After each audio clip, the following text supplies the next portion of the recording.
Please be seated. Thank you. Good afternoon, ladies and gentlemen. Let me begin by saying that we have had an excellent afternoon where we've had very frank and indeed very fruitful discussions with President Obama on a variety of issues of mutual interest, both to Kenya and the United States. This follows the signing of agreements covering areas of mutual interest such as security, visa reciprocity, and the development cooperation, amongst other things. Our discussions affirmed that Kenya and the United States share deep values in many areas of critical interest. And naturally, therefore, our peoples and governments speak the same language on many issues. Kenya is an open, democratic society underpinned by our embrace of democracy. We are deepening that democracy while fighting global terrorists who seek to destroy our way of life. Left undefeated, they will redraw the international system and make room for violent extremism and tyranny. We agreed together that we can build a future in which our people of all faiths, cultures, live peacefully together, with the rights of individuals and minorities protected, and those in power held to account by strong and inclusive institutions. I also expressed to President Obama that without building shared prosperity, our vision of a secure Africa, and indeed a stable world, will remain a fragile dream. It is for this reason that Kenya, an increasingly dynamic country, is continuously opening new trade and investment frontiers across the world. I conveyed the hope that during his tenure in office, the United States would look to develop a strong strategic partnership with Africa, built on shared values and interests. I also expressed the hope that his visit will allow him and the people of the United States to gain an even deeper insight on Africa's challenges. And this will enable them to see these challenges as an expression of great opportunities that are available here. The United States is a country of entrepreneurs with a unique capacity to build transformative businesses, and I hope that these entrepreneurs and investors will recognize and act on the immense opportunities Kenya and Africa present. And in this regard, I also express my appreciation of his leadership in shepherding the renewal of AGOA. Beyond shared values, we are brothers and sisters, fellow travelers in the struggle for a better world for all. And we therefore need to upscale our partnerships in agriculture, infrastructure, and affordable energy. I also expressed my own commitment to ensuring that on our part we will continue to take the steps that provide the proper conditions for a vibrant ecosystem for investors and entrepreneurs. We agreed to continue to engage one another so that we can strengthen what is already a robust relationship. And indeed, I look forward to hosting President Obama later this evening, and indeed also seeing him at the sidelines of the United Nations General Assembly in September. President Obama, once again, on my own behalf, on behalf of my government and the people of Kenya, let me thank you for your support, as evidenced by the various agreements signed between our two governments, and indeed your willingness to engage Kenya in the true spirit of partnership. It's now my pleasure to introduce the President to make some brief remarks as well. Thank you.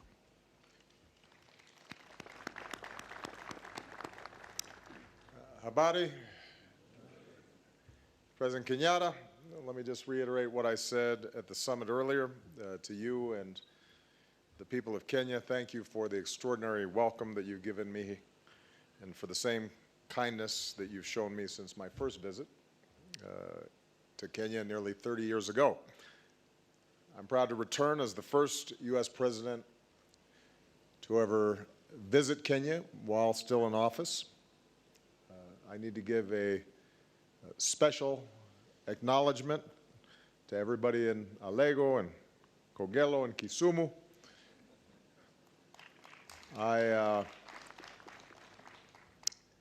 I'm well aware, however, that the enthusiasm that we're seeing today from my visit is a reflection of something bigger, and that's the desire among the Kenyan people for a deeper partnership with America, and that's why I'm here. My work with President Kenyatta today has been rooted in our shared recognition that the interests of both our nations and the lives of both our peoples can be advanced if our countries deepen and expand our cooperation, and that's what we've agreed to today. First, I want to salute the Kenyan people for their hard-won progress in strengthening their democracy. Millions voted for the new constitution, one of the most progressive in Africa, with its strong protections for freedom of expression, assembly, and the press, and its emphasis on equality and against discrimination. The election 2 years ago was competitive and largely peaceful. Kenya has a determined, active, feisty press, as we see here today. And as I've said elsewhere, a free press helps make a nation stronger and more successful. And it makes us, leaders, more effective because it demands greater accountability. Kenya has a vibrant civil society, which is essential for any democracy. And I look forward to meeting tomorrow with representatives from civil society who stand up for the dignity and the rights of all Kenyans. Dignity begins, of course, with the ability to provide a decent life for our families. And today, President Kenyatta and I agreed to expand the economic partnerships between our peoples that can provide broad-based prosperity. We will extend student and business visas for up to 5 years for Kenyans traveling to the United States and for Americans traveling to Kenya. This will make it easier for university students to complete their studies and for businesses to make long-term plans. Our governments are also working to launch direct flights between Kenya and the United States as soon as possible.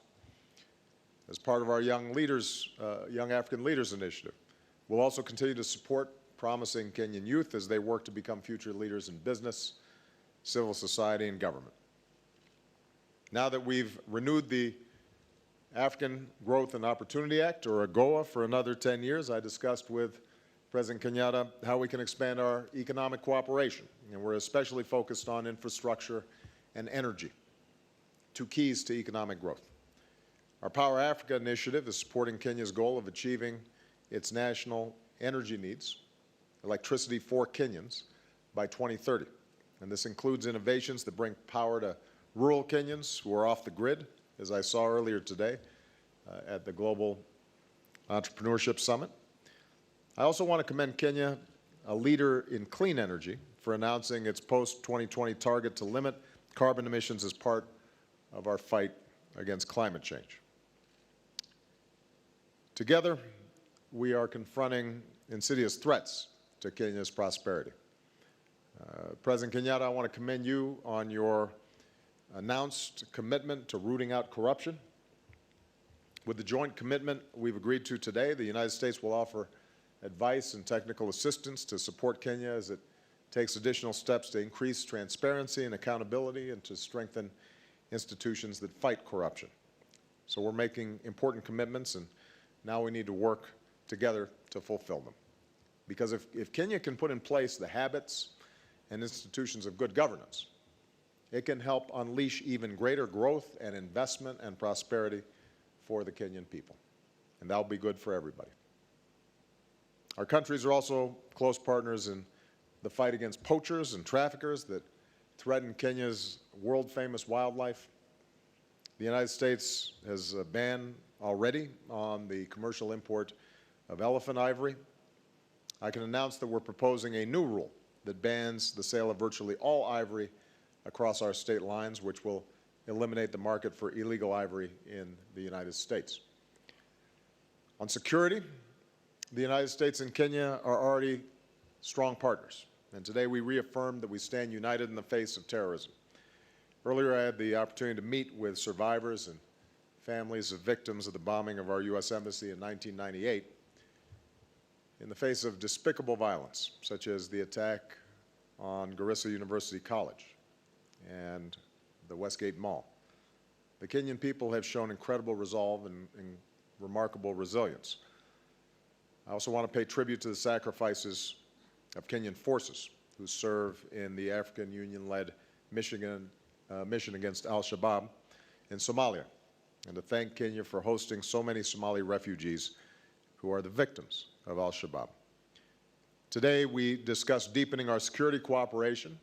As part of our security governance initiative, our governments signed an action plan yesterday in which we'll support Kenya's efforts to strengthen its judiciary, police, and border security.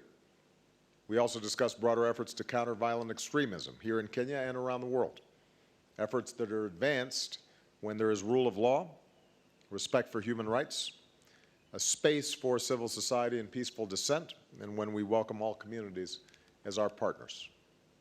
All our nations are going to have to work together in order for us to be successful. We also had the opportunity to discuss regional security issues, and we focused in particular on the terrible conflict in South Sudan, which has taken so many lives that cause unbearable suffering for the South Sudanese people.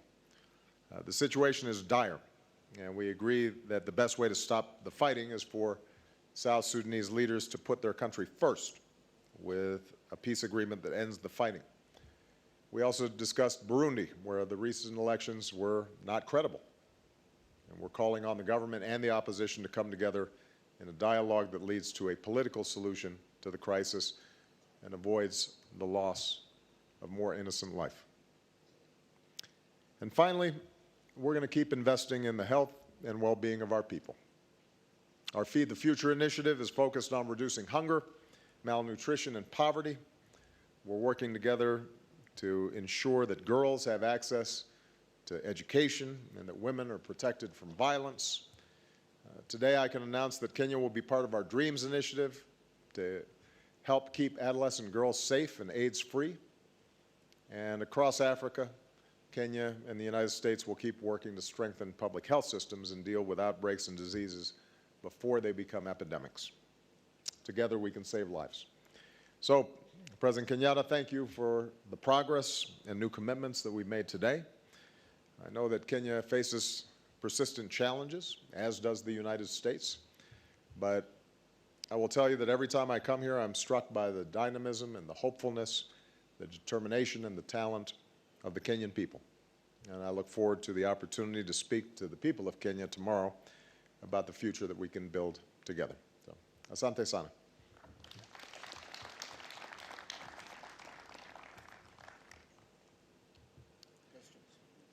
You want me to start? Okay. Mr. Jeff Mason. Thank you very much. Mr. President, I'd like to ask about two topics. First of all, what more specifically can the U.S. do to help Kenya in the fight against al-Shabaab? Do you still see Somalia as a counterterrorism model?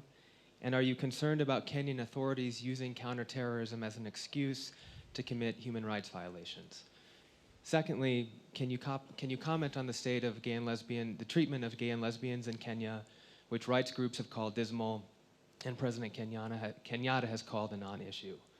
For you, sir, President Kenyatta, on the same themes, what more do you need from the United States to help fight al-Shabaab, and are you getting it? And can you please also respond to criticism about the state of gay rights in your country? Well, this was an extensive topic of conversation and concrete action that we're now taking.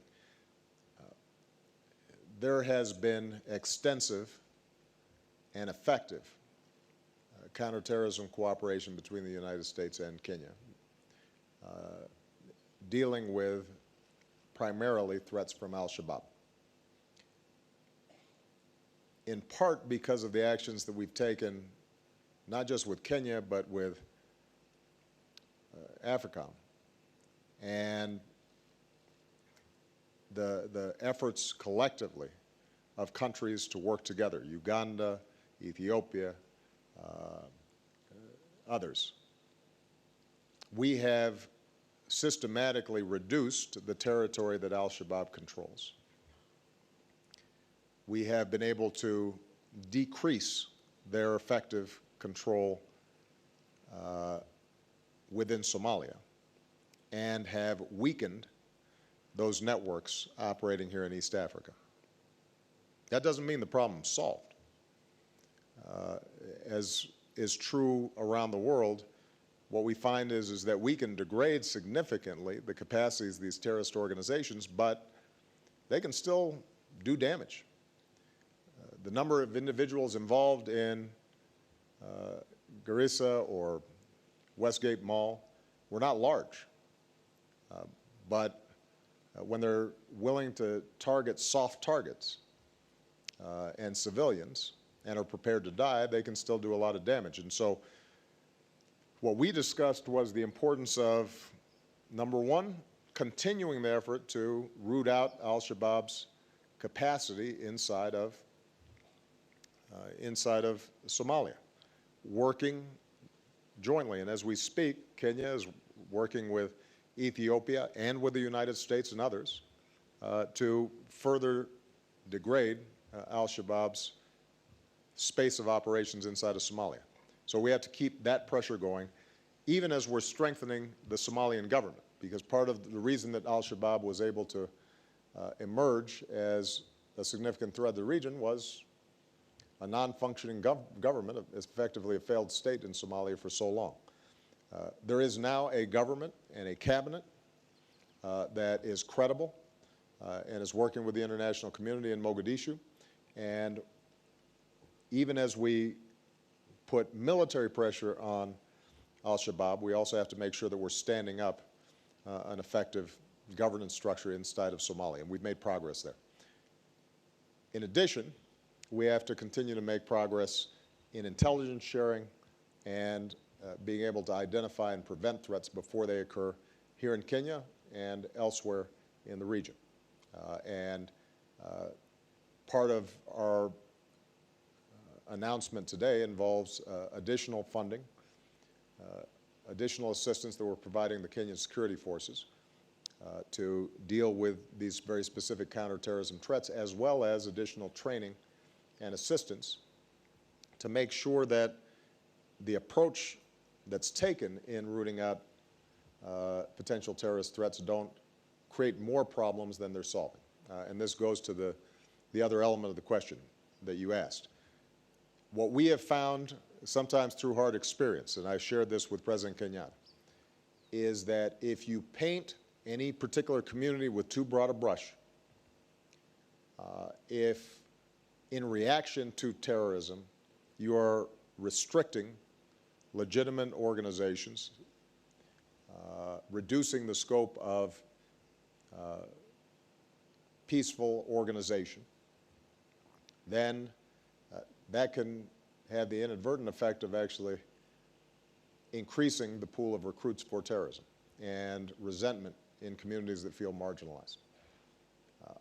And I shared with him that one of the strengths in the United States, part of the reason why, although we're seeing potential lone wolf attacks inside the United States, that we have not seen the sort of systematic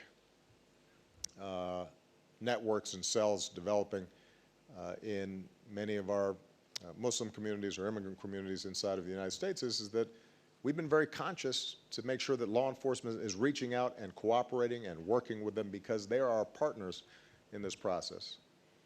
And the only way we're going to fight the poison that's being fed to them, to their young people through social media, is to make sure that they're our eyes and our ears, and they're counseling us on how we can more effectively build trust and increase cooperation. And that's proven successful. The same will be true here in Kenya. And I was very clear to President Kenyatta, ultimately, the Kenyan government is accountable to the Kenyan people. And it will find its way through this process in cooperation with us, but our experience and best practices tell us that rule of law, respecting civil society, in fact, embracing civil society, particularly in those communities that may be targeted for recruitment by organizations like al-Shabaab, And that becomes more important the more significant the threat is. And not only is that practical advice, but it's the right thing to do. And it's consistent with the Kenyan Constitution and with the values that you heard President Kenyatta espouse. Similarly, with respect to the rights of gays and lesbians, I've been consistent all across Africa on this. I believe in the principle of treating people equally under the law, and that they are deserving of equal protection under the law, and that the state should not discriminate against people based on their sexual orientation. And I say that recognizing that there may be people who have different religious or cultural beliefs, but the issue is, how does the state operate relative to people? If you look at the history of countries around the world, when you start treating people differently, not because of any harm they're doing anybody, but because they're different, that's the path whereby freedoms begin to erode. And bad things happen. And when a government gets in the habit of treating people differently, those habits can spread. And as an African American in the United States, I am painfully aware of the history of what happens when people are treated differently under the law. And were all sorts of rationalizations that were provided by the power structure for decades in the United States for segregation and Jim Crow and slavery, and they were wrong. So I'm unequivocal on this.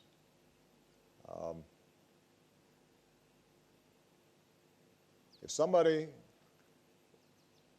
is a law-abiding citizen who is going about their business and working in a job and obeying the traffic signs and doing all the other things that good citizens are supposed to do, and not harming anybody, the idea that they are going to be treated differently or abused because of who they love is wrong. Full stop. And, the state does not need to weigh in on, religious doctrine. The state just has to say, we're going to treat everybody equally under the law. And then everybody else can have their own opinions. All right?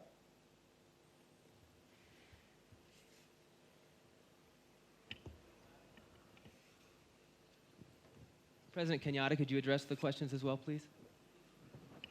Yeah, we'll address them.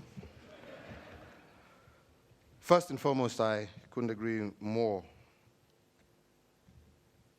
than what President Obama has just said, especially with regard to the issue of the fight against terrorism. The support and the partnership that we have with the United States from an intelligence point of view, from a counterterrorism point of view, but more importantly, as he's also just mentioned, working with societies and how to prevent, especially extremists from finding a bed of fodder for them to be able to develop and to grow and to nurture the terrorists of tomorrow. You've also heard him say, and indeed we're truly grateful, his expansion under the agreements that we've signed of the cooperation and the assistance that we're getting from the United States.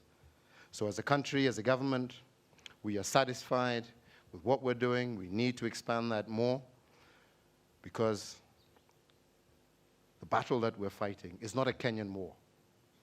Kenya just happens to be at the frontier of it, being a neighbor to a country that for a long time has not had any kind of formal government. We need to work much closer together to see how we can stabilize Somalia. We need to work much closer together to see how we can help the Somali government, which is in place, work together with its regional governments in order to continuously decrease the area and the space that Al-Shabaab and the like have to operate and to train and to export terror, not just to Kenya, but also to other parts of the world. So I'm looking forward to deepening the partnership that we already have, but we are satisfied with the kind of cooperation that we've had and the close working relationship between our various institutions. You raised the issue of human rights, and I mentioned earlier that the kind of fight we're having right now, this is an existential fight for us. This is something that we have not been familiar with. Kenya has always been a country that has respected different religions. This issue of terrorism is new to us. And as it is new, we learn with each and every step. We are improving our capacities and our methods of dealing with terrorism. We, as a country, are willing to learn. We have undertaken fundamental reforms in our police services to help us to deal with this particular problem. We are continuing to partner with friends like the United States, who are giving us their own experiences as to how they have handled this particular problem, and we are keen to learn and to participate. And I am certain that as we move forward, as we get better, as we learn from others, we will be able to handle this situation in a manner that does not, as President Obama said, encourage this kind of activity going forward on the basis of either marginalization or people feeling that particular communities are being targeted. As a country, we have done a lot, especially under our new constitution, our new devolved system of government that is aimed at providing and ensuring equity and development across the country. We have put a lot of resources into some of the previously neglected areas. In fact, today, as we sit, a huge portion, approximately 40% of our national budget, is being invested in those areas in an attempt to ensure that all communities in our country feel that the government is for them all and that they are part and parcel of the social economic development of our country. So we will continue to improve, we will continue to learn, we will continue to participate with all communities, with civil society, to strengthen our partnership in order to ultimately be able to defeat this enemy. With regard to the second question, just like President Obama, I think we also need to be able to speak frankly about some of these things. And the fact of the matter is that Kenya and the United States, we share so many values. Our common love for democracy, entrepreneurship, value for families. These are things that we share. But there are some things that we must admit we don't share. Our culture, our societies don't accept. It's very difficult for us to be able to impose on people that which they themselves do not accept. This is why I repeatedly say that for Kenyans today, the issue of gay rights is really a non-issue. We want to focus on other areas that are day-to-day living for our people. The health issues that we have discussed with President Obama, these are critical. Issues of ensuring inclusivity and of women, a huge section of society that is normally left out of the mainstream of economic development. What we can do in terms of infrastructure, what we can do in terms of education, in terms of our roads, in terms of giving our people power, encouraging entrepreneurship. These are the key focuses. Maybe once like you have, overcome some of these challenges, we can begin to look at new ones. But as of now, the fact remains that this issue is not really an issue that is on the foremost mind of Kenyans, and that is the fact. Yeah. Thank you very much. My name is Ken Mijungu, and I have two questions for President Obama and a question for President Uhuru Kenyatta. My first question to President Obama is, there has been a perception that Kenya and the US had a strained relationship right from the time that we had a new government. And in fact, we had several Western countries saying that indeed choices had consequences. Is you coming to Kenya sort of pressing a reset button to tell us that indeed you are ready to renew your relationship with this country that you've had a long-running relationship with for quite some years? And my second question is about the funding. Indeed, you have told us about several agreements that have been signed. Does it concern you, government, that indeed there is corruption that it's a war that has been taken head-on by our very president, and in fact, some of his cabinet secretaries and PSs and top government officials are currently in court because of that? Does it concern you, government, that indeed you're spending money in a country that the president himself is concerned about the level of corruption?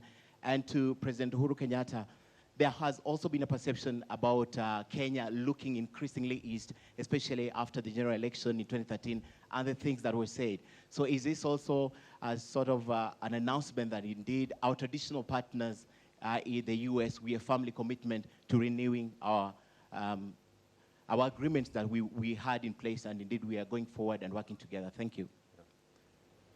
Well, first of all, we don't need a reset because the U.S.-Kenya relationship and cooperation continued robustly throughout my presidency. The fact that I didn't get here may have gotten people riled up, but frankly, given my familiarity and knowledge with Kenya, the fact that there were many countries across this vast continent that I had never visited, it was always my intention to get to Kenya, but I wanted to make sure that people didn't think I was playing favorites so quick immediately after I was elected. Now, to be honest, and I think President Kenyatta would acknowledge this as well, there were deep concerns and tensions arising out of the violence that took place in an earlier election. We haven't made any secret about that. Accounting is being done of what happened there. And we continue to believe that norms have to be observed, and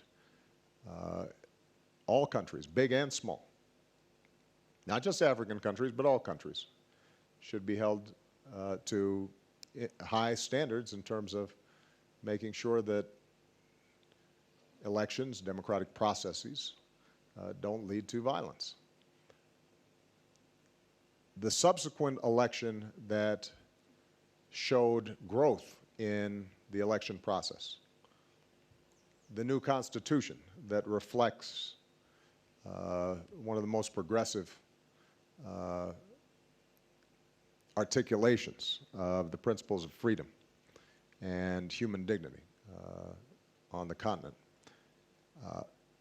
That signals, I think, a very positive direction in where Kenya is moving. President Kenyatta, during our meeting, acknowledged that there's still more work to be done.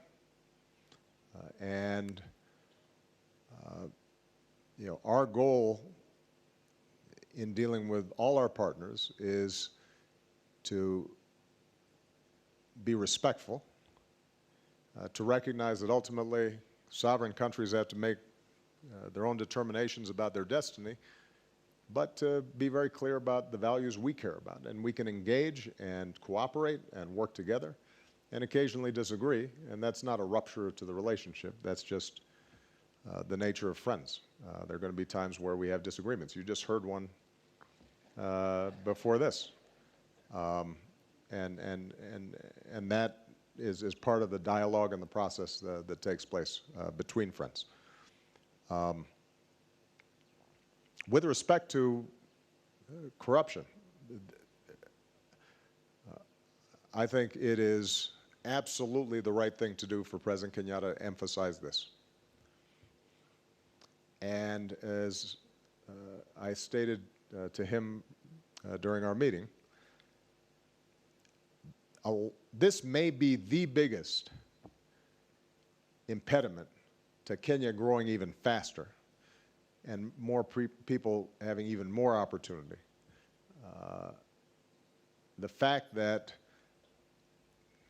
doing business and ordinary people just moving along in their lives here is constantly sapped by corruption at a high level and at a low level.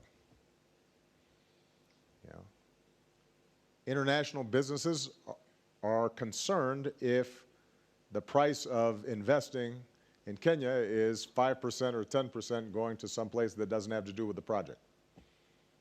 It's just a math issue. If they've got a plan for a business, it's got a certain profit, and if suddenly some of that is taken off the top due to corruption, that makes that investment less attractive.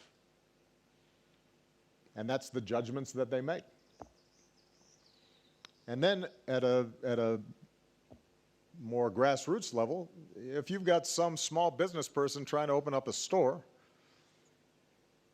and they find that they have to pay bribes here, there, everywhere just to get a business started, that's inhibiting the kind of entrepreneurship that we highlighted earlier this morning. And, you know, I think President Kenyatta is serious about going after this. As I indicated to him, if you look at the history of this, because the United States had in the past all kinds of corruption, you know, dating back to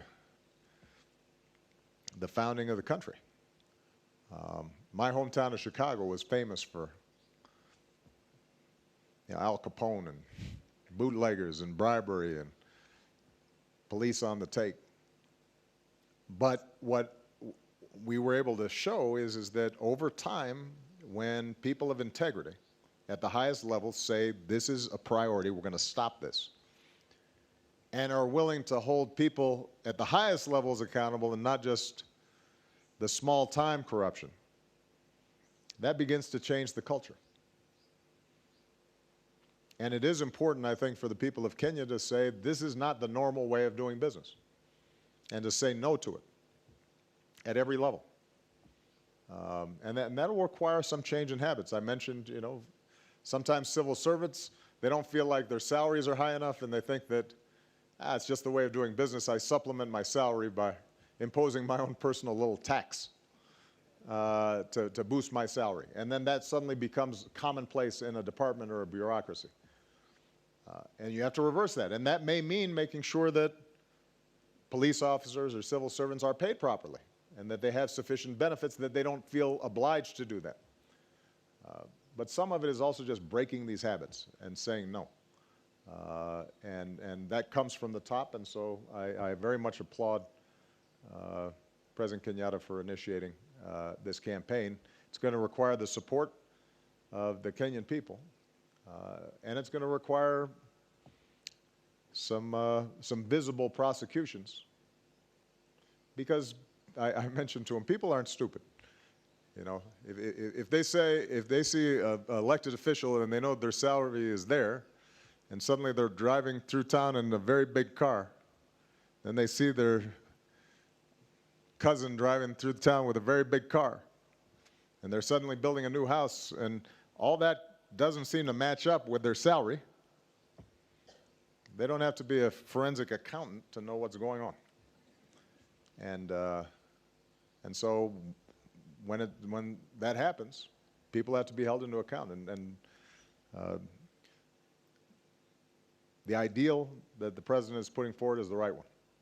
And now it's up to execution. And that won't be just the president's job alone. It'll be the job of leadership both locally as well as nationally. I think mine was with regard to looking east. And the first thing I want to say is that I couldn't agree more. We're not talking about a renewal. We're talking about a deepening. The United States, from the time of our independence, has been a very strong partner and ally. Kenya has benefited from AGOA. We benefited heavily in our health sector, in education, all these years, and that has never stopped. It's been continuous and ongoing. But the key point is what I said when we were opening the summit this morning. And the fact is that Kenya as a country is not looking east or west. What we're looking to do is to make progress, is to develop our country, is to bring prosperity, is to build infrastructure. And we are looking to partner with our friends, old and new, to help us achieve the Kenyan dream, to help us achieve our social economic agenda. And the US happens to be a very strong partner of Kenya in that objective, as are many other countries in the world. So I see no conflict, no contradiction.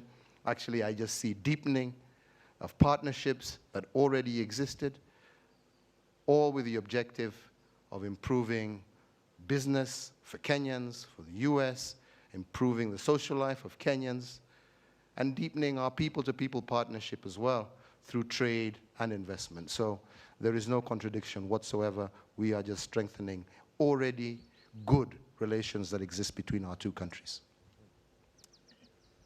Juliet Alper. Thanks. President Obama, while you've launched multiple policy initiatives on Africa, it is unclear whether any of them will outlast your presidency.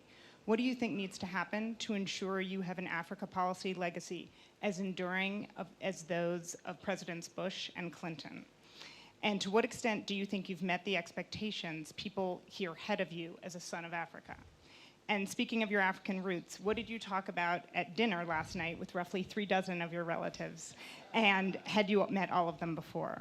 And then I have a question for President Kenyatta as well. President Kenyatta, could you spell out in concrete terms what's different in Kenya today because of President Obama's election, how his connection to Kenya has shaped your discussions today, and what aspects of his Africa policy do you think will endure after he's left office? Thank you.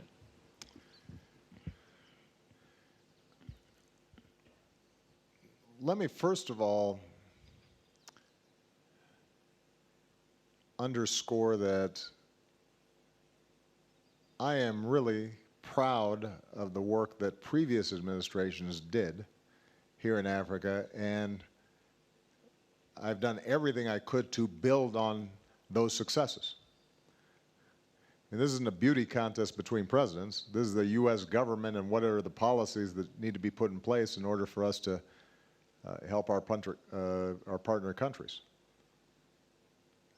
I've said before, and I'll repeat, I think President George W. Bush's PEPFAR initiative was as significant an achievement internationally as anything that we've done over the last several decades. It saved millions of lives, which is why I've increased funding substantially for PEPFAR during the course of my presidency and continue to build on what was initially a matter of just getting antivirals and treatment for HIV, and are now building greater capacity within those countries that have received PEPFAR funding so that they can do even more themselves in terms of their healthcare infrastructure.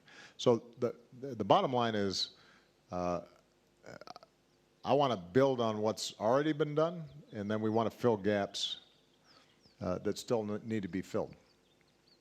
Along those lines, if you look at our Feed the Future program, for example, we've got millions of farmers across this continent who, as we speak, have benefited from increased yields, increased incomes, greater access to small loans that are making them more productive, greater access to market, linking up with technology in ways that assure that they get a fair price, all of which, since Africa is still disproportionately rural, is increasing incomes and spurring growth and building a middle class in the entire continent.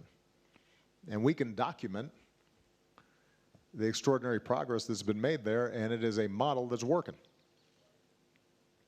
And then has been supplemented with private sector investment that is further advancing the development of a more productive agricultural sector across the African continent. With respect to Power Africa, which was just launched a couple years ago, we set initially a goal of 10,000 megawatts of electricity being generated in sub-Saharan Africa. We were sufficiently successful in lining up interest and investments that we've now tripled that and set a goal of 30,000. And we're on our way to achieving that goal. We are well on track. I noted that there was an article in a U.S. publication suggesting, well, there's no electricity being generated from this yet. The next time somebody's interested in how electricity gets generated, go back home and find out how long it takes to build a power plant. I mean, sometimes these are long-term projects, but we have billions of dollars of transactions already locked in and billions more in the pipeline. And that is just on the traditional power grid side. That doesn't include all the innovative off-grid electrical or power generation that we witnessed just in those booths that we were passing at the Entrepreneurial Summit, using solar and other biotech and other innovative ways to generate power in rural communities that are not going to be connected to the grid anytime soon. So that's just two examples of initiatives that I'm confident will have a lasting effect, not because they were initiated by me, but because they fill an extraordinary need. If we can get sub-Saharan Africa to be electrified at the same levels as Asia is, that alone is going to drive economic growth exponentially. I mean, the productivity that is delivered is a consequence of just access to power. Kids suddenly being able to read and do their homework at night. Women relieved of some of the burdens of collecting firewood and how they are able to use basic appliances that we take for granted. Farmers being able to improve their yields. It's a game changer. But we're not going to know exactly what that looks like 10 years from now. And I suspect that the next president, building off of what we've already set up, will learn what's working really well, what's not working so well, and make some tweaks. And I don't have pride of authorship. I hope that they figure out even better ways for us to continue the things that we've started, just as we, I think, have refined and improved the excellent work that was done by Presidents Clinton and Presidents Bush. In terms of what I was talking about with my family, mostly we were just catching up. There's a more immediate family that I have known well from previous visits. There was some more extended family that I had not met before. My sister, Alma, who I'm very close to and stay in close contact with, I think helped to make sure that everybody was represented. I think the people of Kenya will be familiar with the need to manage family politics sometimes in these extended families. There are cousins and uncles and aunties that show up that you didn't know existed, but you're always happy to meet. And there were lengthy explanations in some cases of the connections. But it was a wonderful time. And you know, part of the challenge that I've had during the course of my presidency is that given the demands of the job and the bubble, I can't come here and just go, you know, up country and visit for a week and meet everybody, and that's partly actually what I had to explain was begging for forgiveness that once I'm a private citizen, I will have more freedom to reconnect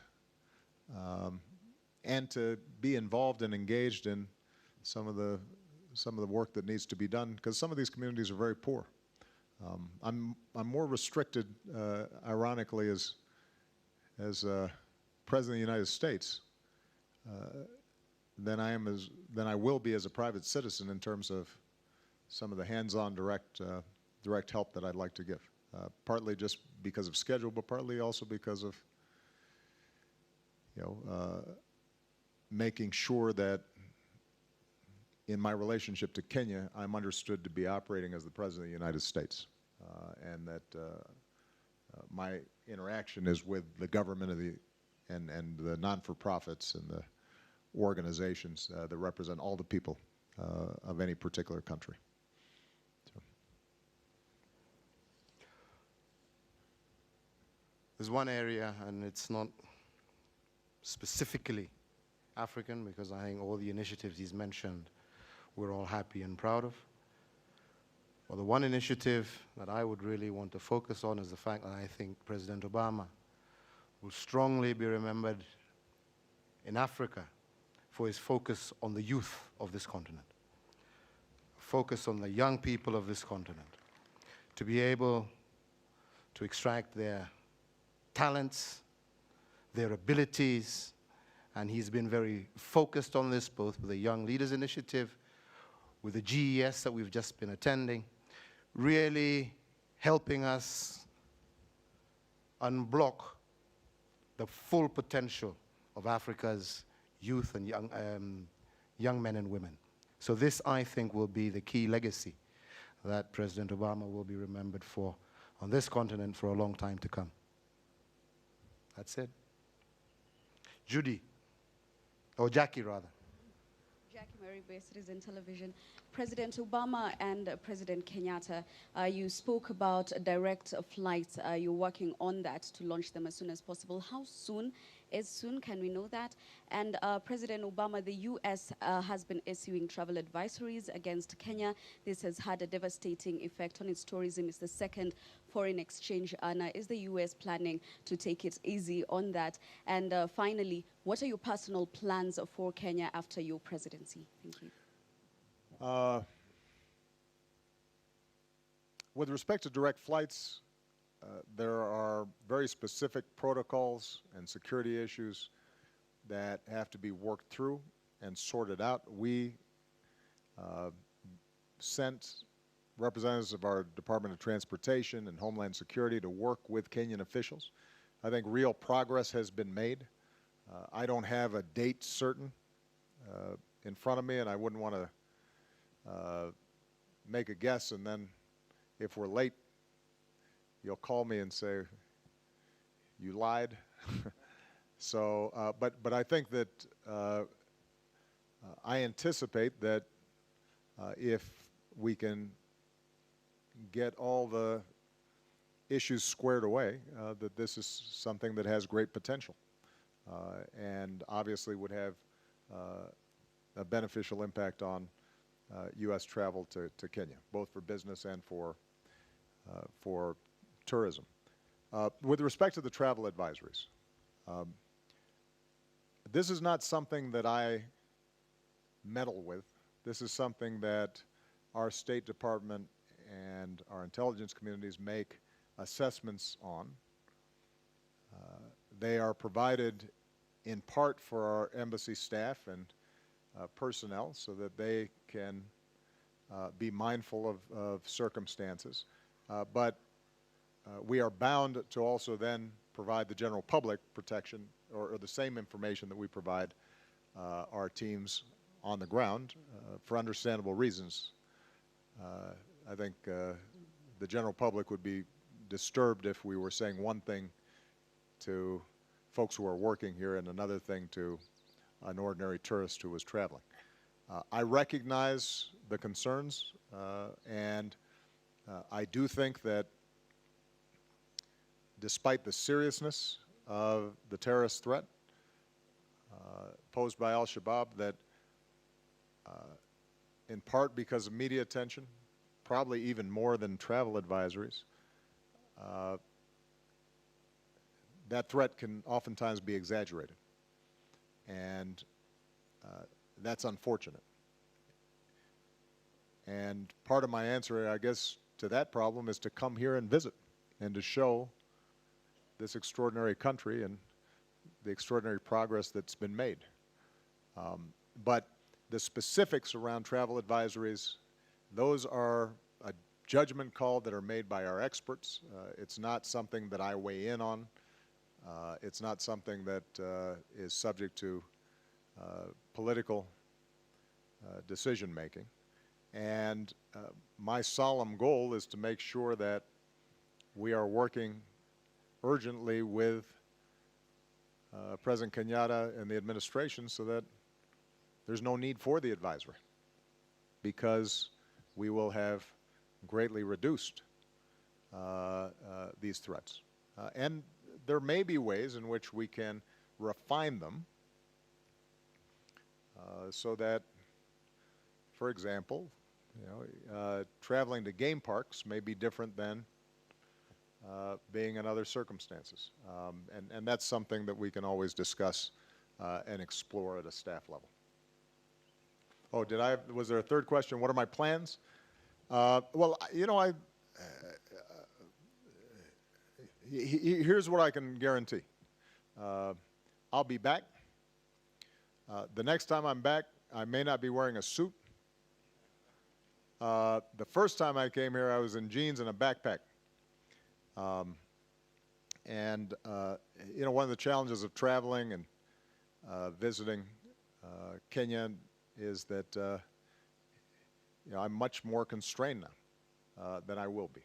And I think that you can anticipate not only me being back, but probably more important for everybody, Michelle being back, and Malia and Sasha coming back, because they have a great love for this country and its people and its beauty, and obviously I've got family connections, and my hope is that some of the philanthropic work that I do after my presidency is over builds on some of the things that we've been doing now. I'm not going to stop being interested in the young people of Kenya and the young people of Africa and developing the talent and the leaders, talented leaders and entrepreneurs that are going to help make this country and the world prosper. And so you can anticipate that I'll continue to make those contributions where I can. Okay. Great stuff. All right. Thank you very much, everybody. Asante sana.